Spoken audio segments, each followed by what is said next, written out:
நடிகை ஷனம் ஷெட்டி அவரோட வீட்டில் ரொம்பவே சோகமான சம்பவம் தான் ஏற்பட்டிருக்கு. என்ன நடந்தது அப்படின்னு தான் இந்த வீடியோவில் பார்க்க போகிறோம். 2012ஆம் ஆண்டு தமிழில் வெளியான அம்புலி படத்து மூலமாக தான் சினிமாவில் அறிமுகமானாங்க ஷனம் ஷெட்டி. அதுக்கப்புறம் மலையாளம், தமிழ், தெலுங்கு, கன்னடம் இந்த மாதிரி தென்னிந்திய படங்களில் நிறைய படங்களில் நடிச்சிருக்காங்க. ஆனாலும் சினிமாவில் தனக்கு சரியான கதாபாத்திரங்கள் அமையலை அப்படின்னு சொல்லியிருந்தாங்க. அதுக்காக தான் நான் பிக் பாஸில் கலந்துக்கிட்டேன் அப்படிங்கிற மாதிரியும் பிக் பாஸ் வந்ததுக்கு அப்புறமா சொல்லியிருந்தாங்க.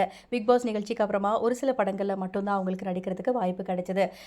இவருக்கு நடிக்கும் வாய்ப்புகள் வந்து கொஞ்சமாக அமைஞ்சிருக்கு அப்படின்னு சொல்லிட்டு இப்போ வந்து டிவி ஷோஸில் நிறைய ஆங்கரிங் பண்ணுறது, அதுக்கப்புறமா பிக் பாஸ் பற்றின விமர்சனங்கள் பண்ணுறது அப்படிங்கிற மாதிரி வேலைகள் பண்ணிட்டு இருக்காங்க.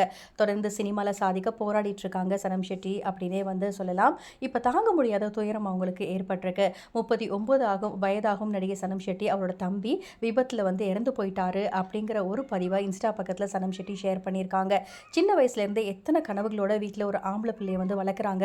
இப்படி வந்து ஆக்சிடென்ட்டில் இறந்து போயிட்டாங்க அப்படின்னா அவங்களோட பெற்றோருக்கும் சரி, கூட பிறந்தவங்களுக்கு எவ்வளோ வேதனையாக இருக்கும் அப்படின்னு ஷனம் ஷெட்டியோட ரசிகர்கள் நிறைய பேர் வந்து தொடர்ந்து அவங்கவுங்க கருத்துக்களை வந்து பதிவு பண்ணிகிட்டே வந்துட்டு இருக்காங்க. அது மட்டும் இல்லாமல் இது ரொம்பவே கொடுமையான விஷயம் அப்படின்னும் ஷனம் ஷெட்டி சொல்லியிருக்காங்க. ஷனம் ஷெட்டிக்கும் தனது தம்பி பெற்றோருக்கும் இது தாங்க முடியாத ஒரு வேதனை, வலி. அது மட்டும் இல்லாமல் இந்த ஒரு விபத்து வந்து எங்களுக்கு கொடுத்துருச்சு, இது எங்களால் ஏற்றுக்கவே முடியல அப்படின்னு சொல்லியிருக்காங்க.